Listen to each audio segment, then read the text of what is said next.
Great. So, supply chain. We have a slideshow that Scott put together, and we're going to talk a little bit about that. So, Scott, do you want to get that fired up? Yeah, so this is really great. So I'm on the board of directors of the Fiber Broadband Association, and I'm also the supply chain chair as well. Am I running this slide? Are you moderating? Yeah, no, go ahead. Okay, so part of a group, a lot of network operators, a lot of manufacturers participate in this. And so this is a product that's owned by FBA and provided to the NTTA on behalf of Gary Bolton. And this is a presentation that we do. We will be presenting next week on the Hill in DC, among other things. But we're all very worthy competitors of each other up here. And we all get along, believe it or not. And so we can all talk to this, and they are also members in good standing with the FBA, actually premier like Graybar. And so we can talk to these points. And so you needed a PowerPoint, so that's the background of it. I'll push the button here.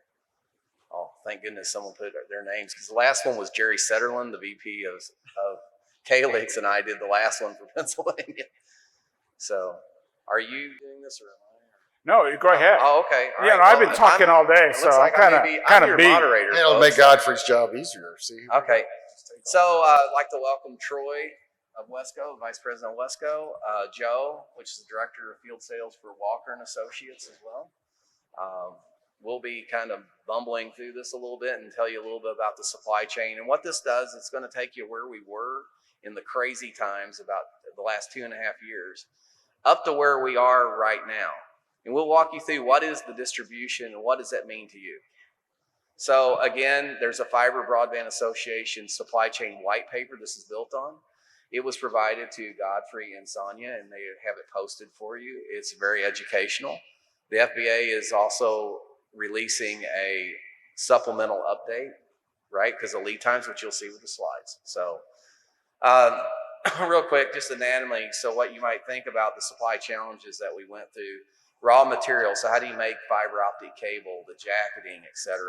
The components, if it's a Calix or an Adtran or a Sienna, a Nokia, etc. And then the labor shortages. The labor shortages could be trucking that lost 70,000 workers in the pandemic. Or it could be longshoremen that have to take goods that come from overseas, like there's helium and neon that makes cable. Right into it all added to the increased cost, right? So I'm going to pause a little bit and let you jump in on this. I mean, I would pick up on one thing. When we look at supply chain, we're here to talk about the products. We're going to talk about how we get products and what we do to mitigate risk.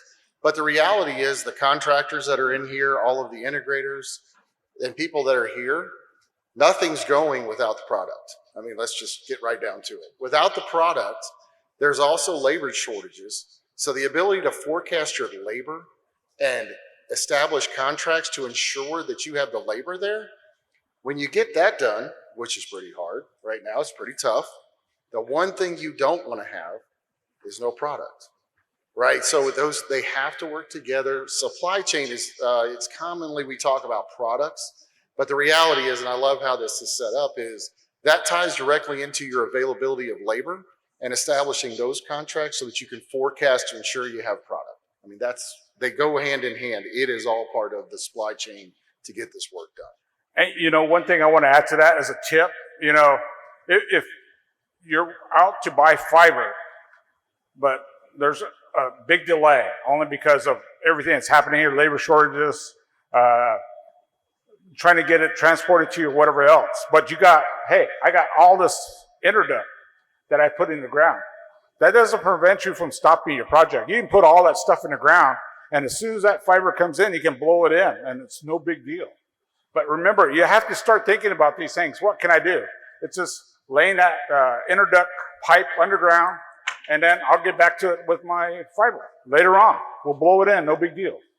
So again, these guys don't make the materials. They buy it, and they're kind of like their distribution system.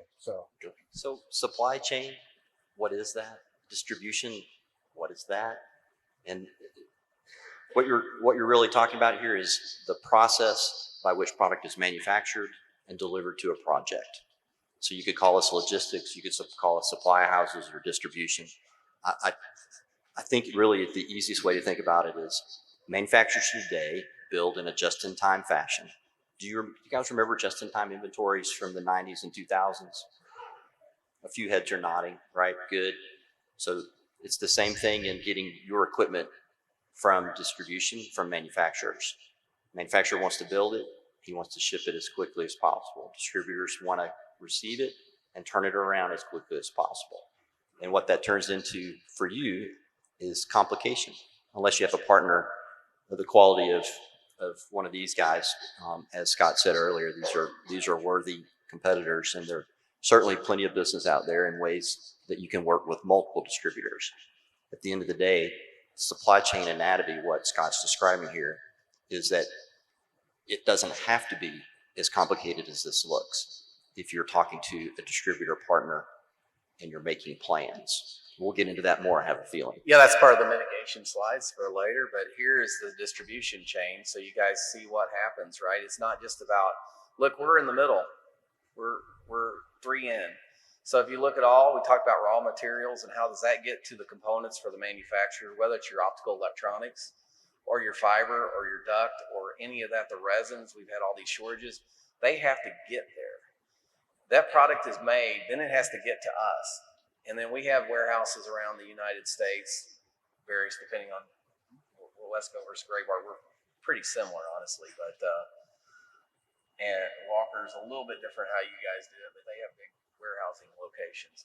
And then it's got to get to the network operators, which is you. And the contractors that deploy it, or unless you self-serve, right, connecting customers. And ultimately the end user, and that is the end game of $3 billion that you guys are getting. High-speed internet to that end user, and look at everything that has to happen for you to have gigabit speeds to get the next GPON or XGS. And we'll take some of the notes from the previous presentations real quick. This isn't something you have to worry about. Find a partner, work with a partner who's established. I heard just so many great things. This has been a great show, and I appreciate the invite too. But make it easy. Right? Make it easy and work with partners who want to take this on. We do this for a living. This is all we do. We wake up, we live, we breathe products. This is what we think about. We let the integrators be integrators. We let the end user be the end user. We let the platform guys, but this is all we do. Every day, we have teams of people around the world that sit and function with this, work with the OEMs, work with the vendors to understand what's your lead time, what's the component price, where are we going with this? And then we're that glue that works in between everyone else, if we're your partners, to establish a method to deliver supply chain products with fit, form, and function, where you need it, when you need it, and how you need it. And that's all of our jobs, right? I mean, that's all the companies we have. And you can choose to take this on, or you can choose to work with partners who've been established for over 100 years, right? All of our companies are well established. That was the other part I like. I heard the sharks are circling. Right? Doesn't surprise me. When a lot of money's released, they're out there. So knowing who you're working with, what their history is, what their bank accounts look like, can they support your business and do what they say they're going to do? I think you've got really good representative and partners that have been put together to do that for you. So one thing I do look is, I've worked with Walker quite a number of years, and Walker has helped me. They've had installers, especially for equipment. This is not installing fiber, but the racks of equipment inside a building. They have those kind of people. So, what do I need to do to get that engineered? Do you guys have those kind of services, all of you, or do some of you do that, or how does that work? Yes, Godfrey. Yes, we do. And thank you for the setup.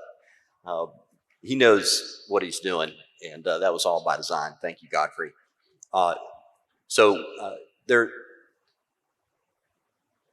What do you want to know? Where are the gotchas? What do you want to know? What's the most expensive? What's the least expensive way to get something done? So we have engineers, pre-sales, and post-sales. So to answer your question, you need both. And so we'll help you design it. We'll design it to your spec, to your budget, and then we'll help you install it. And when I say help you install it, we can install it or you can install it. We'll look over your shoulders. And so there's more than one way to skin that cat. And when you have a set of engineers, both pre and post, you can work how you want to work. I pick it up from Wesco. We have 170 engineers on staff right now around the world. We work in every group of in the world. Specific to the broadband, we have a broadband group. Again, if people have a chance to stop by, we have a dedicated broadband group that talks nothing about this specification, just like the companies do. We bring in engineering support in the design.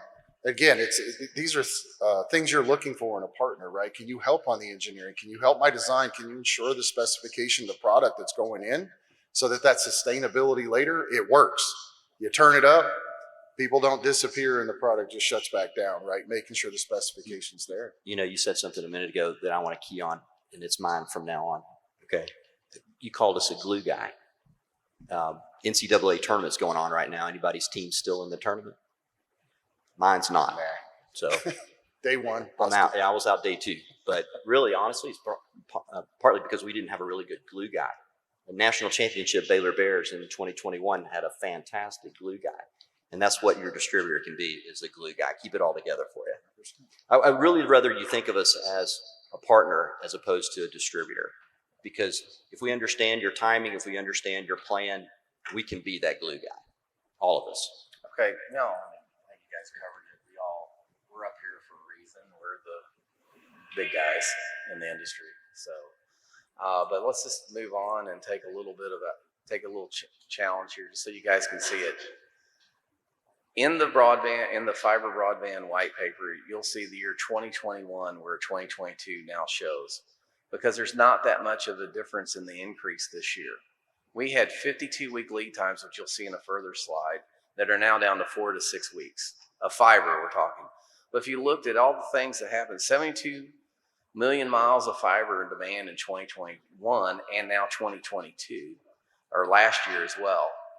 And then what will it be this year, right? There's a lot of backlog going on. We're all fulfilling backlogs. There's not as many new orders. Why? Because people are waiting on the BEAD money.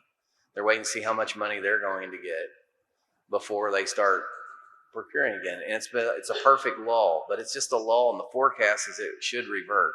But when it happens, here's all the things what was in short supply. It wasn't a glass problem with fiber. It was petroleum, resin, helium. Helium and neon come from Ukraine. There's a war there. So they had to find other sources. When you have K-Leaks up on the stand, Jerry Sutherland, I'm stealing from him because I do so many of these with him. He knew that there was a typhoon going to hit Thailand. And he knew from an AI, artificial intelligence, that I need to find another source for a certain optical component. What it was, I can't remember. So he found it somewhere else, because that was going to delay him 2 weeks of having product assembled. So they're trying to mitigate it, but they still had shortages, just the wooden reels, the labor shortages. So anyway, this is a really good, fiber is always a big key component, right? And I know some of you will use wireless in tough terrains and whatever, but this is kind of the things that keep us all up at night. How do we get that product to you, right? And I would say right now, we talked about this before, but finding partners now, whomever that is, to establish. So right now, when we talk about the lull, just to give an example.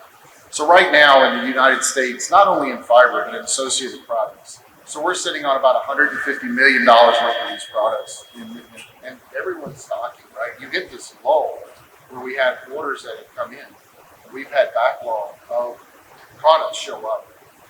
We're already forecasting that usage in 2023 is going to go down to about a week. We will have a week's of supply.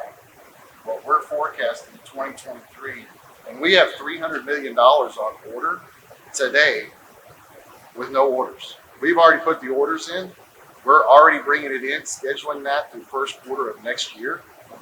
And even with that, we know what we're going to run into next year when the fiber to the home in Europe is taking off right now. You've got so many users of these products. So that's what we are doing, right, is to mitigate that, is to put it in. And even with that, if you're ordering in 2023, I know you'll hit the inflation later. If you're ordering in 2023 for a planned project, I'm not sure what your install schedule is going to be, but you're going to have to do it. It's probably going to push out. So how do I get in line, or what's the order? How do I do this? Partners. You know, I'm new to this stuff, so what do I do? So Scott, right, partners. But what does a partner mean? And honestly, the answer is not that complicated, but it is worthy of some thinking, some thought. And I like how you say it. Talk to people, because suppliers like us need to know what your plans are. Even if you don't know what your plans are, we need to know that you're thinking about it. And so the earlier you're in a conversation with someone and you share your information with them, they become your partner. We will be committed to executing on a schedule if we know about it. We don't have product sitting in the warehouse right now ready for shipment. It's already allocated. It's already sold 90% of the time. So if you're thinking of it in terms of, I've just got to get this done and worry about this today, I'll get to placing orders later, it's actually in reverse. You've got to plan your equipment arrivals before you plan your staff to deploy the gear. It sounds crazy, but it's to a point now with lead times that you really don't have a staffing problem, you have a product problem. Because if you don't have product, you don't have staff. You won't have staff very long to put it in, because they'll go find work somewhere else. That's right. Right? So think about what your design looks like, get that nailed down, and then immediately move to your I would say gathering of relationships that are going to be your material suppliers. And that's why we call them partners. We up here say partner this and partner that. At the end of the day, it's so much more than a meeting at a trade show. We need to know as soon as we can what you want, why you want it that way, and then we can allocate it. We can schedule it, right? For every tribe and every First Nation in Canada that has released funds, those were based on some kind of feed, right? Some kind of front-end engineering and design. There was an estimation of product. You can have those conversations right now because you have committed dollars. And if you have committed dollars, partners can commit with you and establish a business partnership that will allow you to allocate inventory so that you don't have to worry about it, and you can let the contractors come in. I saw it. We've been watching all day. I've seen that it comes through. So if you have allocation, those are committed funds. And that's how we go back, work with the OEMs to ensure that we either have product coming in or we buy up their manufacturing time. Let's be honest. We'll buy their manufacturing time to ensure that we're producing for the partners that we have. And I think that really ties in. It's got to be together. If it's a simple buy relationship like going to Walmart, it's like when you go to Walmart. If they have eggs, you get eggs. If they don't have eggs, you kind of come back when they have eggs, and you pay whatever they want to charge you. So I'll continue on, but I'm going to transition to the slide. This is in summer 2022. It's holistically different. I'll show you in a minute. But we had a perfect storm. So for 2.5 years, all allocation. Wesco gets their allocation. We get ours. We're really big nationals, right? And I know Walker gets some allocations as well. I mean, We're national as well. Yep. Okay, well, you got bought, and I wasn't sure, so my bad. So we all get this allocation, and we can do with as we want and our customers. And so we've all done business in some form or fashion for 80 to 100 years with independent telephone companies and telephone cooperatives are the tier 3 and the tier 2. Then you have the electric cooperative craze came in, and they are building right now. And I know that Wesco has a lot in that as well, and as you do. And so we had more money hit the street in 1 year than almost ever happened in a 10-year period during this time frame. Okay? Now, the BEAD money is going to be even more. Can you imagine? We at FBA, the team, we forecast it's going to go back to this type of scenario. And you mentioned Europe going to start building. The only caveat I would say is the labor. If there's not enough labor to get in the ground, because right now, as I'll just transition, we can go back and forth, guys. This is where it's at now. 52 weeks, 4. to 10, depending on the type of fiber optic cable. Orders are slowing, new orders. Everyone's filling their backlog, as we said, and there's product right now, okay? What happens when it hits the street again? You are in a great position being one of the first people to get money. And so factories are backlogged right now. Hardware, they can't get it out the door, right? There's only so much all of us could take. We support the customers and the business that we have, and the backlogs are phenomenally off. He mentioned 300 million on his end, but they're looking to lock in deals. So you're in a very unique to be one of the first to get the money. Use that as an advantage. I'm jumping to the mitigation, like jump in now, get with your partner now, because when it comes on, you don't want to be at the lower end, right, of the chain of being a priority customer. And we're all here because we want your business, or we wouldn't be here. I've noticed several of our competitors are not here. So And we want to support. We have the teams to support it. We accept the opportunity to come in. But I just on this chart, just real quick, right? Just numbers. 4 to 10, so go back. okay, yep. 52 to 60. I mean, just the very first one, when we understand, right, a 52-week, a 1-year lead time, and nobody can tell the exact future, but the expected planning for 2023, 2024, 2025 is the same. So that could be the new norm. Nobody can predict all the future, but those are legitimate what's going to happen and where you'll be in the line as far as getting product. So if they placed an order today, when would they get it Well, on fiber? for West, Hey, that's today. Here, let me go to the next slide. there you go. This is like right now. well, Wesco has 150 million. You can buy from us today and we'll ship it tomorrow. Well, I've got plenty to ship too. No, I couldn't help it. But honestly, it depends on the make, right? 100%. We try to forecast, like, was it 288, et cetera, what fiber is going to be most popular, and you may design it, and then you have to go back to the factory. And so, but if you're ordering from scratch, this is about what it is. But yeah. Yeah. So, Completely agree. point of Yeah. contact. 100%. Doug mentioned project management, or project manager for your whole project. You probably want just one kind of point of contact to work with you guys to get this. Either that or your engineering firm. You've got to have an engineering firm to be able to kind of work this whole plan of building out your network. Which piece can I do? Which piece can I not do? All these kind of things. Look at the lead times. I mean, we're up against that 36-month lead time for us to spend all that money. So you get money today, you got 36 months to get it out the door. And if you got, the bigger the project, the worse it's going to get. So planning is one of the big things. So how can you help me plan, and what do I need to do to kind of get in that line, and what are you going to need from me so that I can commit? You want to rotate? No, that's fine. I always say, we keep saying partnerships and planning get us in the office, but what I would say, on these panels, I always say, do what you do best. We're the supply chain. And I don't necessarily speak for you, but you're supply chain as well.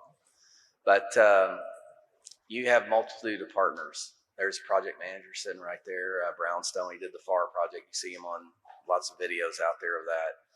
You have project managers that manage all the contractors. I don't know. I mean, I'm sure we don't manage contractors. That's not what we do best. We manage the supply, as far as I'm speaking for Graybar, and I'm sure you would agree, but leaving you out here. That's what we do best.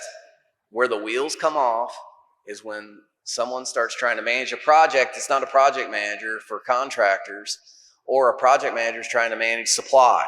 The wheels come off, but a lot of times those get overlapped. And the next thing you know, well, did you get my order? Well, I didn't know. I mean, do you know this? Do you know that? Get everyone at the table. Who's your partners? Get them all in the same room. Here's what we're going to do. Here's the scope of work, or statement of work, whatever you want to call it. We're going to build. We're going to do this. And here's my contractors. Here's my distribution partner. Or sometimes, honestly, it's kind of smart to have two sometimes, right?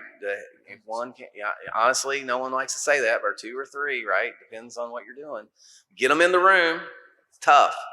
and make sure everyone's doing their job. I always say, make people partner and make them do what they do best. They don't get out of the way of your skis. So that's my 2 cents. For those PMs in the room, a racing matrix goes a long way. For anybody who knows what I'm talking about, you put people's name into a box, hold them accountable. But I can give you something very practical.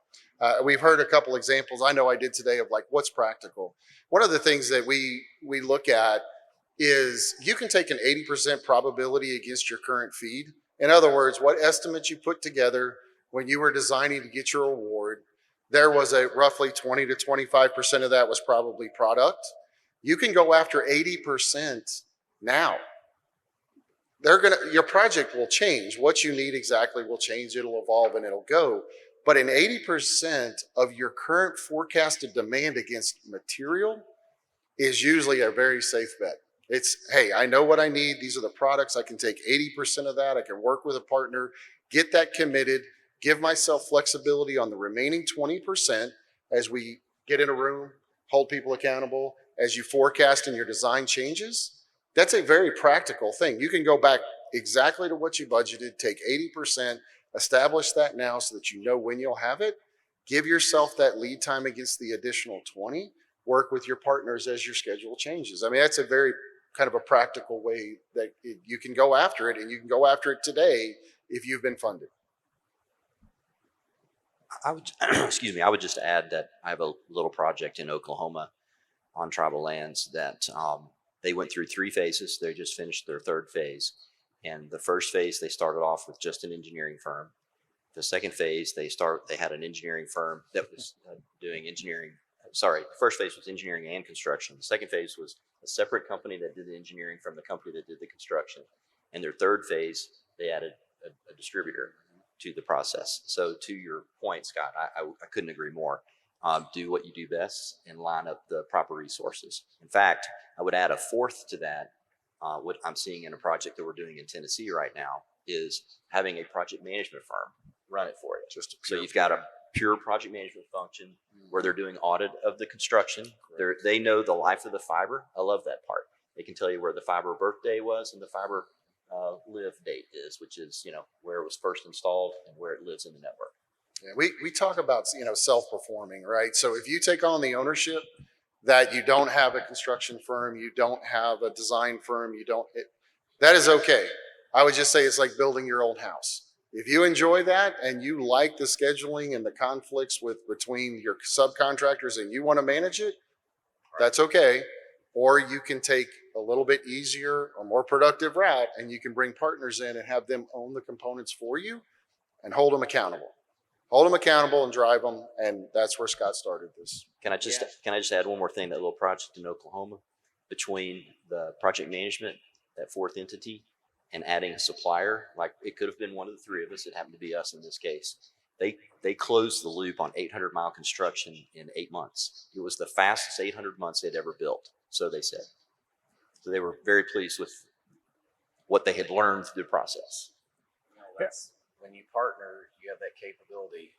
You do not partner, and it's all reactive. So act, don't react, I guess, in game. So, we all have case studies like that, right? Where we did it right, and it's a good partnership, and you become friends with people, and, and everyone's in it together, and everyone has an interest to be proud of the work they've done. And when that can happen, everyone wins. I do have a question about warranties. I know you guys go through the vetting process of all the materials that you get in, make sure it works good, but what if there's a problem? What do I do? Do you guys have any warranties that are in place? It happens every once in a while, not very often, but there is a problem. I come to you guys, right? Or do I have to go back to the original manufacturer? I would say it could be a combination, but I'll let people expand. But I will say this, though. Instead of the warranty, picking a good manufacturer, someone with the wherewithal. Everyone's running in here. When we go back to 52, there's stuff getting shipped from not made here. And they have this Buy America thing. It's the CFR 184, if you want to look that Code of Federal Regulation up. It's the Buy American deal. I'm not going to name names, but the legitimate names that we all carry. I've seen networks that there was a problem, defect. something wrong with the fiber, and they came and replaced it all. And if you have that wherewithal, that's important. And so they're not going back to Korea or something like that. Go sue me there. You're not going to get your money back, and you're going to spend a lot of money. So there's the warranty side of it, and then there's who's got the wherewithal and that backs their product, right? And then it's a combination of whether you come to me or go to a manufacturer. Go ahead. So Godfrey, the way I would answer your question is I would say you place your purchase order with me. So we're going to represent to you. And of course, the way we're going to do that is we're going to leverage the heck out of our manufacturer. Now, let's just say a contractor put that in the ground for us. They pulled it into interduct, did everything within the standard policies and procedures, and it still goes bad. Who pays for them to replace it? Obviously, the manufacturer will give you new fiber, but will the warranty also handle the installation, re-installation of fiber? That question was perfect, because what I said at first was true, and what you said, Yeah. you go to me, was true. And I said, well, it depends sometimes. So now you're dealing with the contractor to put it in the ground, and the fiber cable manufacturer says, hey, you didn't install it correctly, and we're going to get them and show you and show how you didn't. And then they start arguing about who's going to pay, right? Right.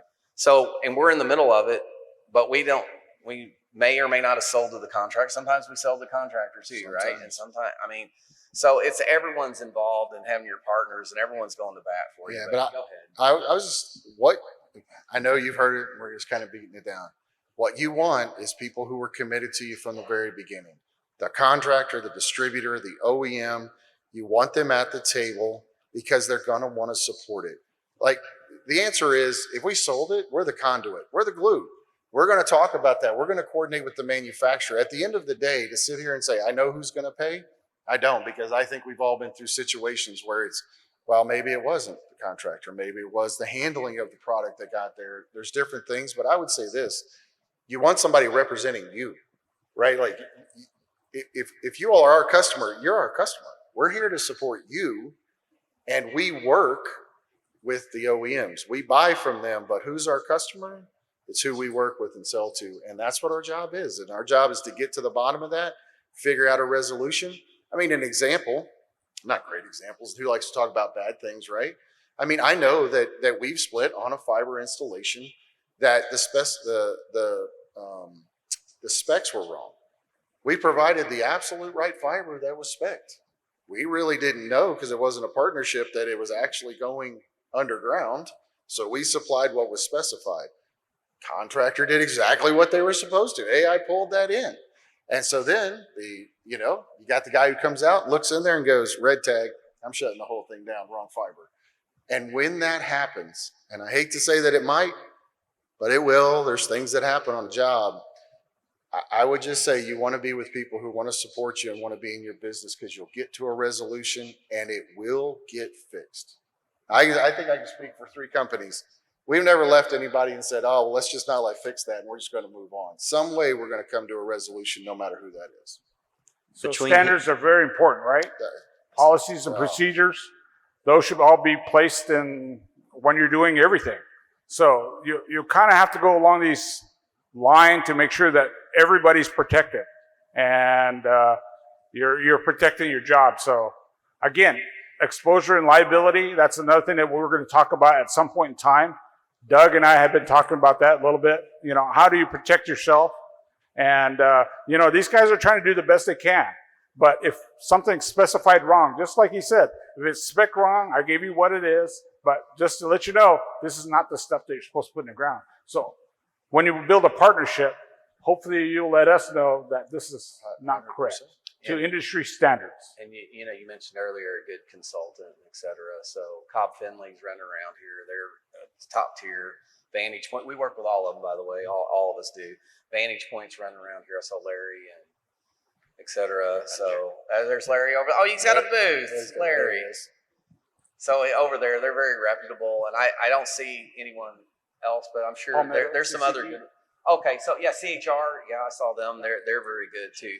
So that they help walk you through and make sure everything's specified right. They're a critical part of the process. Even though we're talking about supply chain, there you go, buddy. Yeah. So, You want us to hand you that question about the specs, the fit, form, and fiber function that specs. was installed properly but didn't work? Who's going to pay for that, Larry? Is that your checkbook? No. I think we are saying that, but one thing that's very easy, like what are some practical things? What's the specification you have on your product, and who's the OEM manufacturer that you have today? Make sure you work with somebody, make sure they're reputable, they have an industry standard, that they meet all the requirements for fit, form, and function.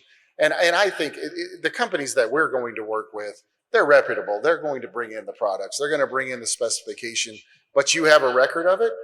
I like a couple things that I've heard. You own your destiny. I mean, I heard that up here just a little bit ago. You're going to own it. You'll have partners there. But at the end of the day, I guess where I would sum that up is, I mean, one of the most kind of inspiring things I heard was, you're doing this to change the lives of your families, of the tribes, and the people that you have. So you have people who want to work with you, who want to help and support that. Hey, call them out. Get them at the table. I like what both of you said. Get them at the table. Get some commitments. And Well, I'm going to call you out right now then. Okay. So shipping charges and tax exempt status. How do I go about making sure I get that for every order that I make? Because we're shipping straight to sovereign nations. We want to make sure that we get tax exempt. We also want to make sure that, everything's above board. Yeah. We just want to make sure that no erroneous charges for shipping.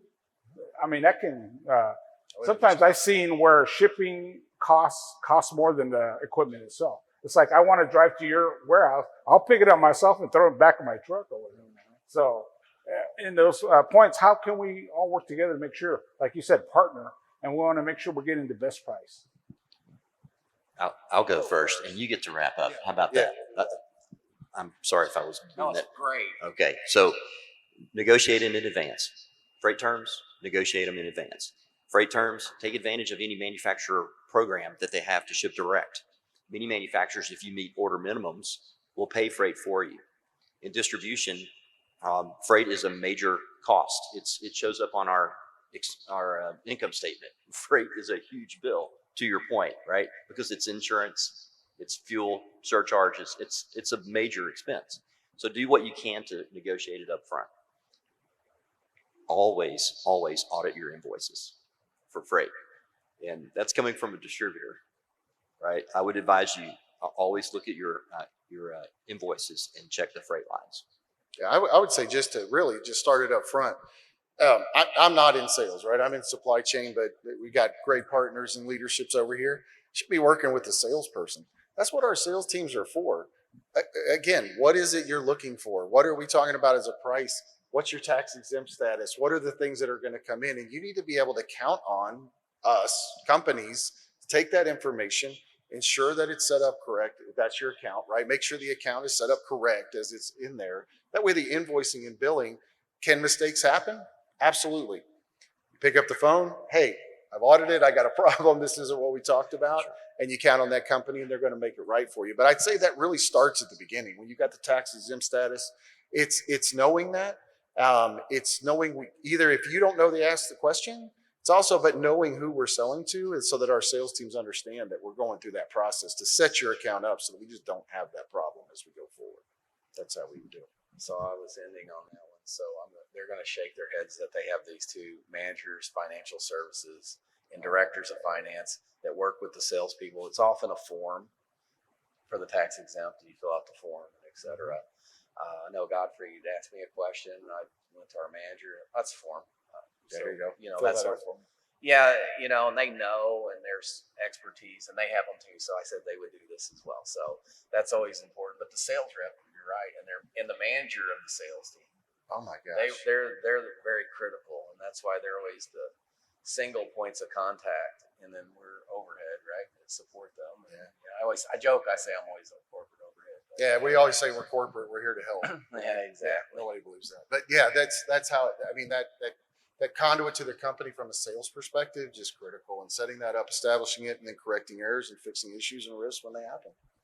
So you wanted to summarize. So everything we were talking about, the mitigation strategies, the partnership, we've covered every single one of those. The second bullet, nearshoring, all that, that's a manufacturer thing. Remember, the paper was written for manufacturers and distributors and network operators and everyone. So that really does not apply to this room, but everything else does. There's your training program, there's your boot camps in there. How do you mitigate, et cetera. We covered all this ground. Yeah, that scheduling, management, and forecasting, you'll see that as a constant thing. And it always changes. It's some of the hardest things to do and most difficult. But all of the companies here have teams. I mean, we have SLIP functions, right? We have material planners. We have inventory forecast planners. We have people that work with that to establish it. It's a big one. But yeah, I think it's all summed up. Yeah, I will touch on the vendor diversification because since we were writing this whole paper that you can read, when we had bad lead times, it became important to have a couple different options. Generally, you want to design a network a certain way, and there's a total cost of ownership associated with that.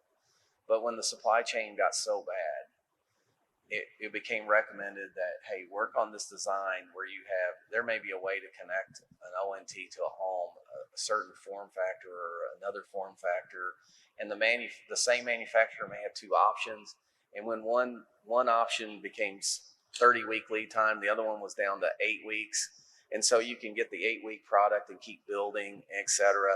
And that was really what they were talking about, or your options of, and all of them. So we all sell them all: Clearfield, Corning, CommScope, OFS in combination with their oven. There's like Precision Group is a new one coming on, right? So that's the thing. You got to be a little diversified. Right now, you can get product again. But when it goes back up, you got to really be thinking about that. And that's where you're having a discussion with Larry or Benita, Ron, or Cobb Finley, and the CHR teams. Hey, ask those tough questions. Ask those questions. So, okay. I think I have one more question. Okay. So obviously some tribes qualify for GSA pricing. How does that incorporate to what you guys are doing? Or can you guys sometimes beat GSA pricing? Does it make sense to try to go down that road or not? I mean, yes, no, maybe. That's tough. That's a tough Yes, no, one for the maybe. guys. GSA schedule is aggressive, but oftentimes on project pricing, you can beat it. Yeah. I'd say take the at or better than. Yeah, That's what you want to look at. I think that's right? a good way to say it. And I think when you're working with the teams, when we have sales organizations, like we brought our Fed group in today, we have a Fed group representative here who's just extremely, that whole team is like, understands it and where they're going with it. And I think that's why I think it is kind of this yes, no, right? Is it there? I think if you get project pricing, but I one thing on pricing, inflation. Let's not leave here not talking about inflation, because what was quoted at a price last year, the inflation has already hit this year, and none of us have a crystal ball. If I did, I'd be, if I could predict the price of gold, I'd be rich and get out of here, but I can't. Don't know what it's going to be, but we can assume inflation. So the later that the commitments are made, the less product you will have for the same amount of money you got granted. And it's shrinking rapidly. So it's one thing to take into consideration as we move to 23. Right now, there's probably a lull in pricing, I would say, because of availability. But when the demand shrinks again and the same manufacturers get back to the supply chain, pricing is going to meet inflation. And if it's any indicator of the last couple of years, I would say next year is going to be another healthy one. And that could take 10%, could take 15% out of what you thought you were going to buy. You won't be able to afford it. So. All right, guys. Man, this is great. I only ask these questions because I've been through this. I've been through every bit of the procurement process, being a provider. Kirsten, you guys have gone through this. GRTI, they've gone through this whole process. We just want to make sure that you guys have all the information that you need to make sure you can get through this process too. It's new, got so much money. You've got a timetable to follow. Let's partner. Let's see what we can do with these guys and be able to get through this whole process. Get a reputable engineering company, a reputable contractor to throw it in the ground like CCI, Kelly Cable, all these guys. Talk to them. Meet your needs. There's a timetable to follow. So they can give you it straight up. Say, yeah, I can do it, or no, I can't do it. So start asking questions. That's the biggest thing, is ask questions. All right. Thank you to my panel. I appreciate it. Very Any much. other last words? So, all right. So